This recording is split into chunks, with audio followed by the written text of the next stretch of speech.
For the people that are watching this asynchronously, hopefully, yeah, everybody that's in lecture, and for those of you watching from now on, in lecture no longer needs to use the QR code. We're going to just pass around papers, so it's easier. But if you are watching via Zoom, or if you are watching like remotely on YouTube, then you have to scan that QR code, unfortunately. The reason why we're doing the paper now is because the internet sucks at Campbell Hall and it's really difficult to connect sometimes. Okay, so let's go ahead and get started with today's lecture. We have a lot of big announcements, so please, please, please take these seriously. So we had a review session on Tuesday. I hope that was helpful for those of you that showed up. I thought it was, or we all thought it was really important that we kind of review the topics that we learned. We realized that a lot of you were still struggling on things or on certain topics that are crucial to what's coming next, because now we're going to start getting into like a lot more advanced topics that kind of assume you know Python, because all of you kind of do now, especially if you've done the first few homeworks. You definitely can consider yourself knowledgeable of Python more than somebody that doesn't. So pat yourselves on the back for that. But now we're going to do stuff that's really cool, like animation is your next homework. For example, we're going to animate stuff with Python. It'll be really cool. And we're going to kind of use the building blocks to understand how to animate today with differential equations. So homework 6 will be released on Tuesday next week. That's October 12th, I believe. So stay tuned for that. Today's lecture is going to be building up the knowledge needed to learn animation, and then Isla and Emily are going to be doing an awesome animation tutorial / lecture / make a guide / homework for all of you. So it'll be great. Project proposals for the final project. This is a big deal. You need to do your final project in order to pass this class. We will fail you if you don't. We take it really seriously because at the end of the day, nobody cares that you did homework assignments in a class, but if you tell somebody that you did Python and you can show them a project that you did, I'm willing to guarantee that they'll think that you actually know how to code really well. So taking these projects seriously, I think, is really important. We've had some pretty awesome projects in the past. In fact, we'll get to take a look at a couple of them today. It'll be due in 2 weeks. So today we're going to put you in your groups. You're going to be able to talk to your groups, start brainstorming. You'll have 2 weeks to write up a proposal. We'll talk more about how you do this in a little bit. That'll be due Friday, October 22nd, with room for a little bit of pushback if needed. But we want it to be done by then. So it's not technically a homework assignment, but it is. You're going to have 2 weeks to do it. So please maybe start working on it this weekend before Tuesday comes around, because you'll have another homework assignment hitting you next week. Yeah, so today we'll start talking with our groups, and hopefully before next Tuesday, you'll have a good brainstormed idea for what your project will be, and you can start writing it up. The attendance poll is right here. This is only if you're not in person at lecture. Please fill that out. Either click on the link. The slides are posted on B Courses if you want to follow along, if you have internet access. Sorry we got to them pretty late. We also got the demo done like 5 minutes before lecture, so that's our bad. Sorry about that. But if you have internet access, you can go to B Courses under slides. There's the new slides for this week, as well as the demo in lecture demos. It's gonna be called Differential Equations, I believe, and you can download that. Cool. So here are the group members really quickly. We're not going to go into groups just yet. We'll do that a little bit later in the lecture today. But these are your groups. I'll let everybody kind of soak it in. We have, I think, 11 groups or so. No more than 4, no less than 2 per group. This is going to be the people that you are going to work with for the next 4 or 5 weeks, maybe even 6. I can't remember. I can't count. So I encourage you, at the end of today's lecture, we're going to give you about 15 to 20 minutes to go talk to these people that are also in your group. You'll be able to work with them. And some of you in the class may not be on this list. If you're not on this list already, that's because you didn't fill out the second form. That was our bad. We forgot to collect emails and names on the first one. Whoopsies. But don't worry, come to us and we'll get you sorted into groups if your name's not already on this list. Yeah. Does that mean there's no homework, right? Yeah, or we didn't post anything on Tuesday because the proposal is going to be yeah. This is like a week off for y'all. Cool. Oh, we got something in the chat. Okay. Yes. Stay tuned. Towards the end of the lecture, Calvin, we will get anybody that is not on here sorted into a group. This is just the people that we had on the form. At least, like we think we did. So, yeah. All right. Don't worry. I'll put these back up in a minute, or not in a minute, at the end of the lecture, and before we get into our own groups. But yeah, just a quick like tease. This is who you're going to be working with for the next like 5-6 weeks. Cool. So let's say a couple things about the final projects. This is really important. You need to do it to pass the class. I can't say that more times, or I can't say that anymore. You need to do this in order to pass the class. It's like 30% of your grade, and you need a 70% to pass the class. And even if you did do like a perfect score on every single homework, we don't care. We still need you to do the project. If you're auditing the class, though, don't worry about it. You don't have to, but we still encourage you to try doing one. I think it would be really good for you.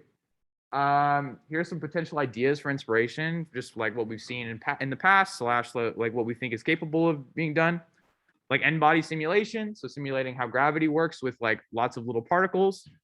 Collision simulations, like a pool game, like billiards, simulating that. That's what I did for one of my projects in Physics 77. I like wrote a little game pigeon style pool game in Python. You can analyze some astronomical objects. Maybe like a light curve of a supernova, like how Raphael did in his plotting lecture. You could definitely take real data and look at it and try and learn something about it, which would be really cool. They're very much astro oriented, but it doesn't have to be astro. You can find data elsewhere in physics or whatever. You can construct like an HR diagram, a Hertzsprung-Russell diagram. If you don't know what that is, you should take an astro class because they're really cool. Basically tells you everything about stars. You can construct this with like real Gaia data from a satellite orbiting around somewhere in the solar system, taking lots of data in the night sky of all the stars it can see, which is pretty cool. You can analyze that. You can plot the trajectory of like a pendulum or even a double pendulum. We had somebody who was in 105 do that, and it was really, really cool. I can show you.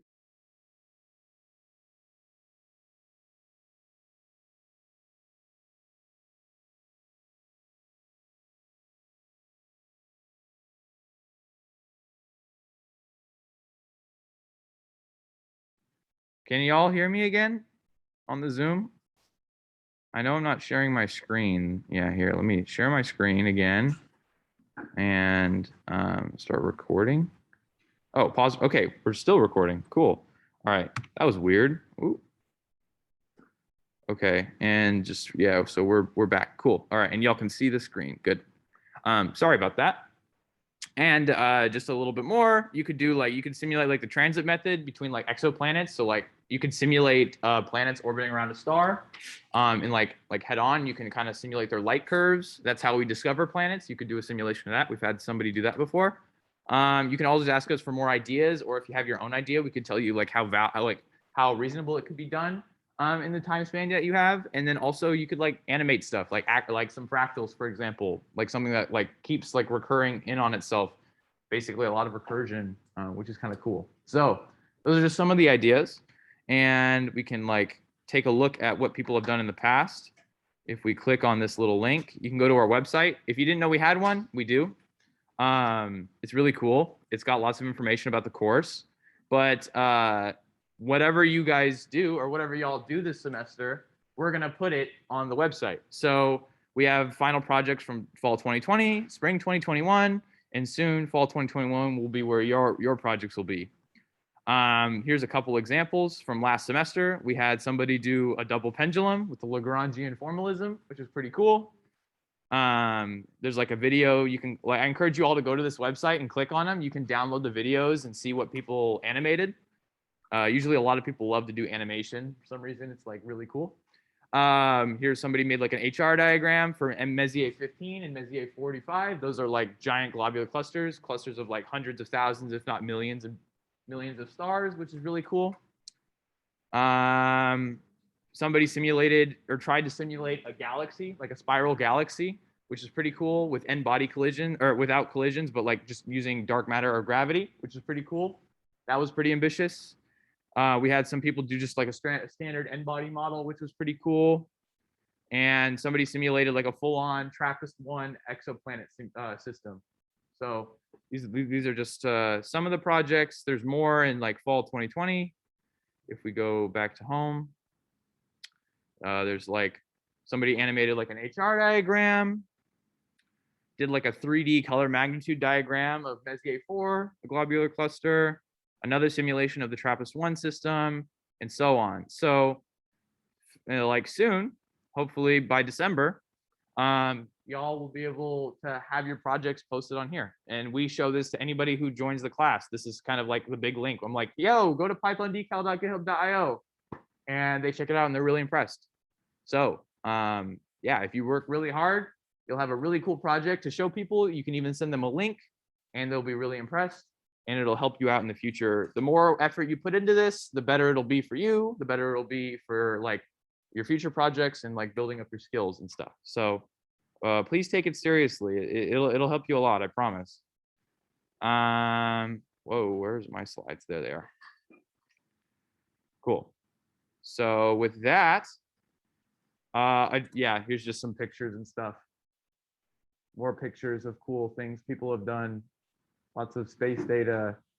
And then, oh, one last thing I have to say, or a couple of last things I have to say. Oh yeah, we have some time. The proposal needs to be written in LaTeX. So no Word documents. Those are gross. Get those out of here. It's gonna be done in LaTeX. What? Your format's gross, says the guy who's no. Like LaTeX is good. LaTeX is amazing. We want you to do it in LaTeX. Word is gross. Like Microsoft Word. So yes, it has to be done in LaTeX. We'll teach you how to write in LaTeX. We'll show you how to use Overleaf next week, so that you can collaborate. It's like the Google Docs, but in LaTeX. LaTeX is like a typesetting language. It's not hard to learn. If you can learn Python, you can learn LaTeX in like an hour. It's a lot of Googling. It's just like / paragraph, and then you write a paragraph. It's not hard. And that'll be due again Friday, October 22nd. Put that in your calendars. But we'll show you how to write those proposals, or how to write them in LaTeX, and some key elements that they. Oh, never mind. I guess I don't have that. More on that next week when we tell you how to write them. But yeah. So I guess I'll give it to Elon. Is Elon here? Yeah. Elon, do you want to come up and do differential equations? Cool.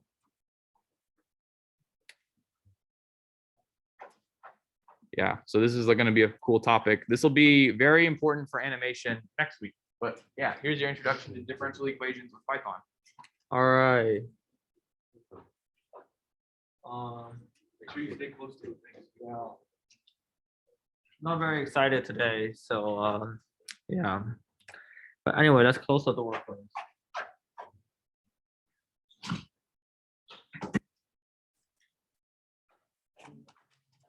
All right. So differential equations, right?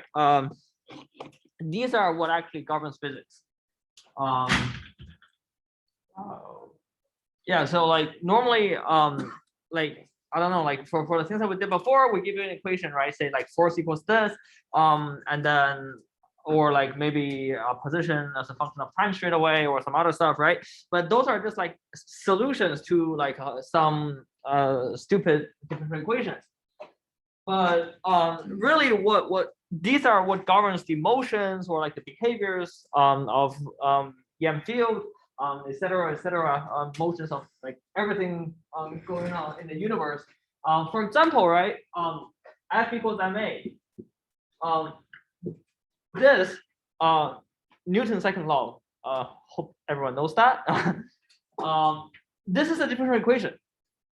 Because you have like force on one side as a function of position and time, right? Vector the underline, and that equals to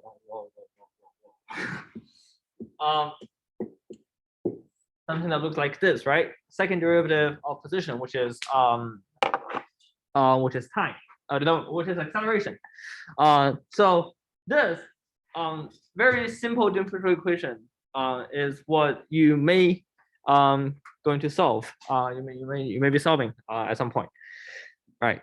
Yeah. So like I just give you one of the examples, which is over there. That's stupid one. But you also have like this one is over here that I've been dealing like Jason and I've been dealing for the past for this semester, which is like a wave equation. Yeah. And also maybe your velocity, you can also derive your velocity by taking the time derivative of position, right? And there's many more equations, like discussing ones or like elegant ones. But yeah, you're going to be dealing with a lot, right? Those equations at the top, those are ODEs, which are called like ordinary differential equations, if I remember correct. That's what we're going to be trying to solve today, because they're the easiest to solve and doesn't really require a lot of math background. Just let me have a general feeling like who doesn't know what a DPQ is? Sorry, like I use differential equation and DPQ. Okay, so DPQ is basically an equation saying like the function has some dependence on its relates a function to its derivative itself, and you're trying to solve the function, right? Yeah. So in the case of say where's the stick? Oh, there we go. This one, that's Newton's second law. You're trying to solve solve for the position. You know the position of function of time and some other stuff, but you're trying to solve for the position as function of time, right? That's ordinary differential equation. Basically, you have one single variable. You can think of it that way. This one over here, right? This is called PDE, partial differential equation, because it's weird D's. Forget about those. Yeah, at least for this Python, no. Also, but anyways, you can do a final project on this though. Yeah, think about it. It's actually cool. Yeah, hard stuff. Yeah, hard stuff. See, hard stuff. No. But anyways, yeah, well, we're just throwing like a bunch of code to you, right? So these are the code to solve like this specific differential equation. But you don't have to like remember this like at this point. Okay, yeah. Worst case scenario, you can just copy some code from here to your equation, adapt it to your version. That's normally people do as well, anyways. But I'm gonna give you some basic principles, right? So mathematically speaking, this is just math. This is not coding. Okay. For a first order differential equation, which means you don't have like the first derivative of some function, right? Is anyone confused about what I'm talking about right now? Because it's fine. I know not everyone has taken calculus like historically in this class. So okay, great. Like if I'm just talking too fast or like whatever, just let me know. Okay. For a first order differential equation, which is like if you see only D without like all the superscript, you need to specify the initial condition. Reason for that is because if you do integral, there's this stupid constant C that you keep forgetting, and then like in high school they just take points off. I hated it. I was like, what's the point? Just send it 0 somewhere. Yeah. But for ODEs, you need to give this sort of initial positions. You can give it. It doesn't have to be x0. It can be x as like some stupid other time, but it doesn't matter. So the most convenient case is to say like at 0 position. At 0 time, you have some position, right? In this case, and then you write out. So, yeah. Questions so far? Okay, if there's no question, I'll keep going. No, not this one. I'll just explain the code to you. You know, there's this thing you might have learned in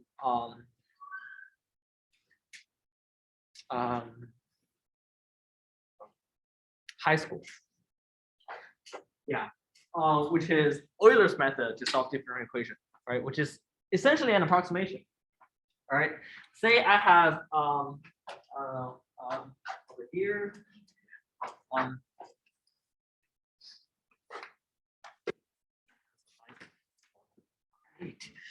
yeah. So say I have some derivative, right? Equals some function of x.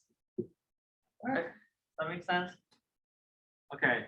And essentially, technically, this is like trying to find an integral if you want to find like what y is, right? But say I don't know, maybe I have another y, okay, and I'm giving you the derivative of the function and its dependence on the positions. Say for example, I'll just use positions in this case, but it could be any variables. Like, can be any physical quantities. Really what this does is that I start from somewhere, which is my initial position, right? This is x0, y0. And then I have the slope, right? This is a slope. And I set a little, numerically, that's what we all do, right? We set a step width, a step size or whatever. Like, and then, which is equivalent to something that looks like a dx. And then I have the slope, so I can calculate the dy, right? Which is just dy, which is just dx. dy equals dx times this monstrous thing over here, right? And then somehow you can get another point. And then this process goes on and goes on, right? Because now I have a new xy, right? Which I can plug into this equation and get another slope. And then this thing just keeps going. Yes. Zero doesn't accuracy approach one. What do you mean accuracy approaches one? The difference between your value and your real value.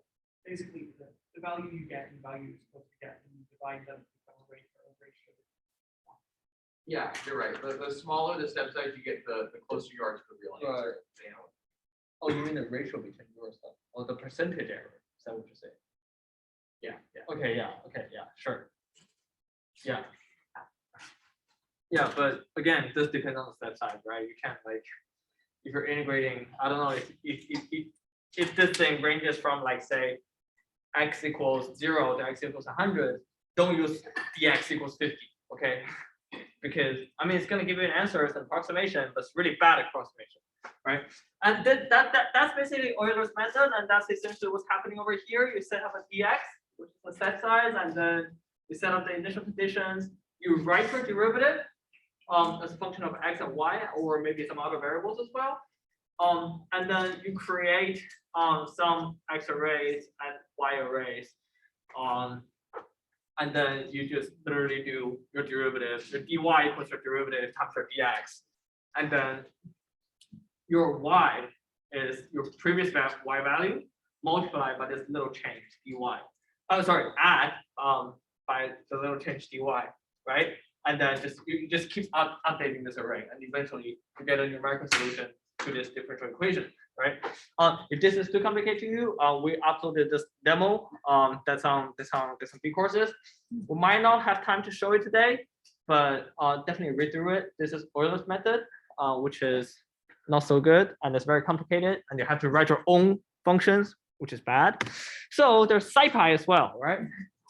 SciFi is some like other integrating method to do this, but you have the SciFi integrate, and then you literally just import this ODE int, which is an ODE integrator, and then it takes again 3 variables. I don't know why I said again. So the first one is a function, which is a derivative, which is this dy dx or dx dt or whatever this derivative is.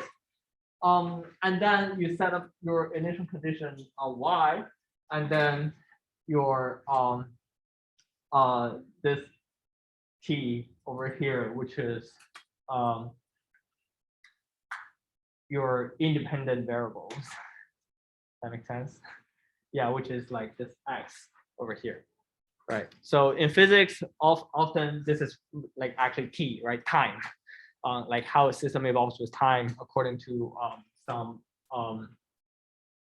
differential equations, right? Any questions?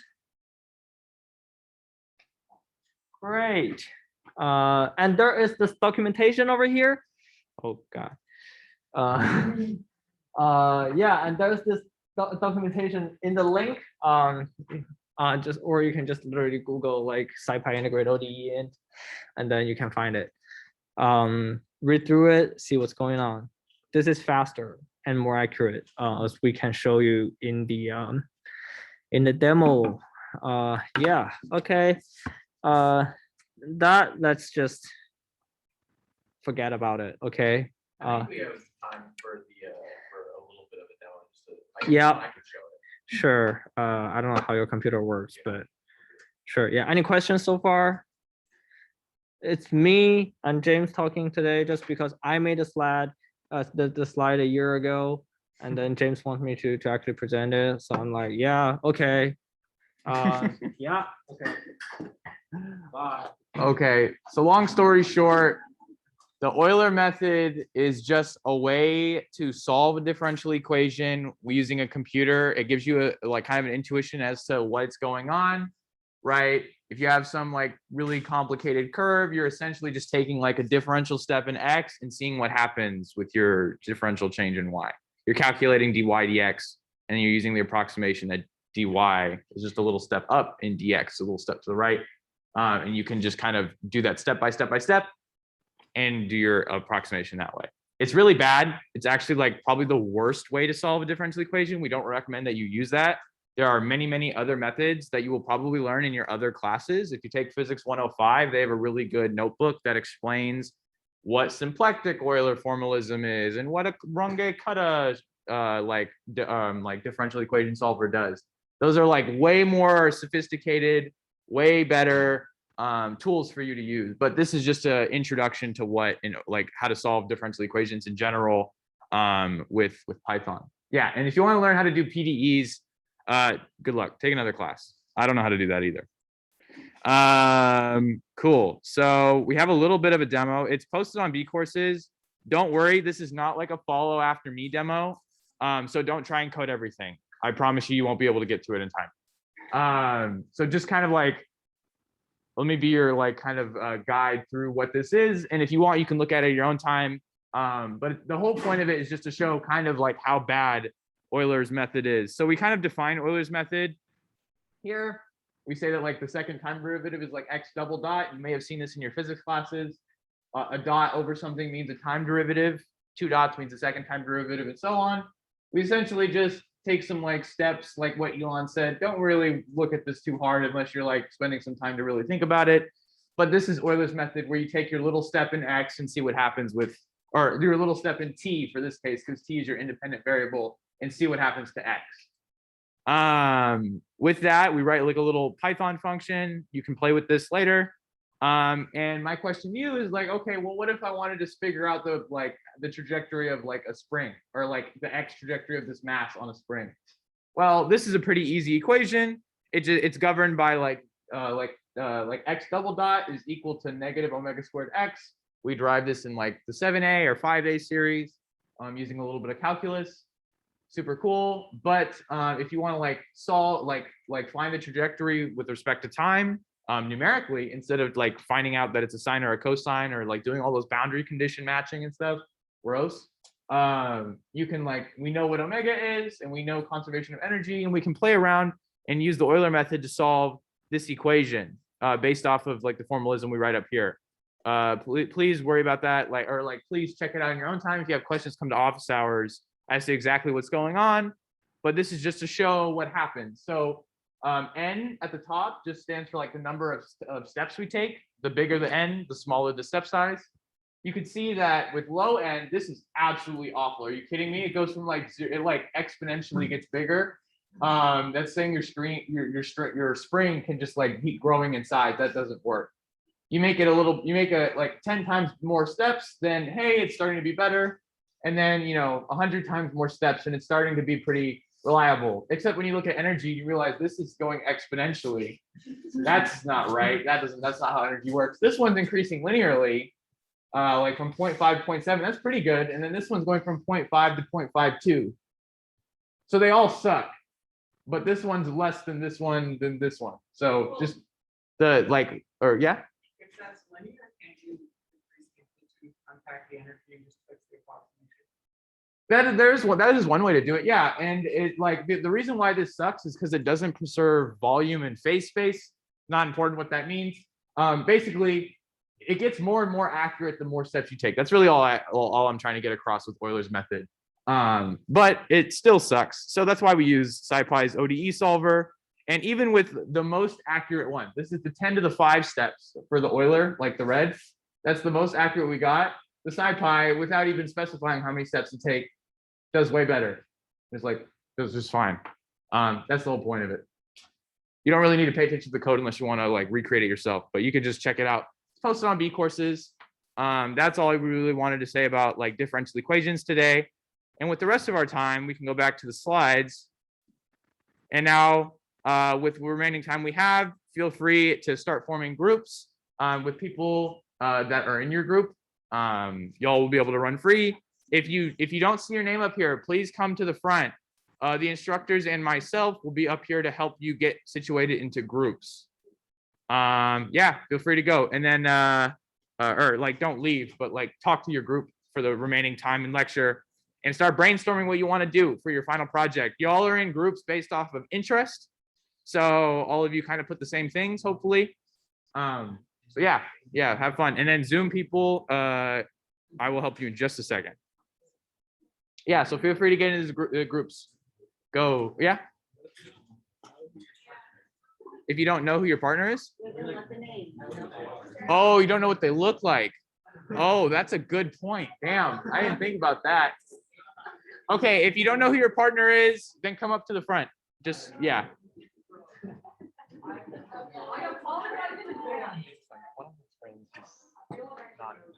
I mean, he got to fill the second form, he only filled the first form, so it's not in here. But Okay. I requested and like partner with him, so he's not. Yeah. Yeah. To my team. Yeah, how many people are in your group? And two right now. Yeah, then go ahead.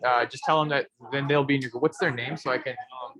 Right on here. Yeah, just write it on the board here. What's your name? Bennett, to do with K and Edgar. Okay, K is over there. That is name. Here is mine. So this is the point five. Yeah. This is okay. This Neil and Zhenbang. Oh, yeah, Bennett's not here, but we're like, that's just like right. Cool. Do you have their number? And we can give you. Or like, do you have a way of contacting? Yeah. We're probably gonna get feedback, huh?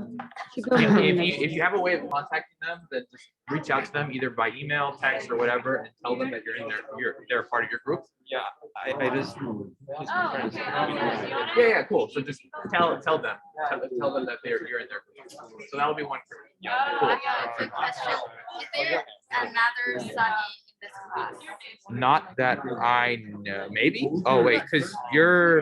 When I fill in the form, it's only so, but another Sunny sharing another group, Oh. that's another person or it's whoever put my name. That's I a didn't- good Yeah, I question. didn't put it that form. I don't know. Yeah. Okay, hold on one sec. For the people on Zoom, I'm going to make several breakout rooms.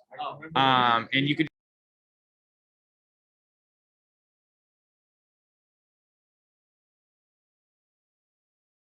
Yeah. Sorry about that, folks. Internet sucks. I'm gonna make breakout rooms. I'm gonna make 5 of them. If it'll work. We'll make 5 breakout rooms and you can choose your own room. They're opening right now. For the people, if you already have a group that's like on Zoom or whatever, then you can go into a breakout room.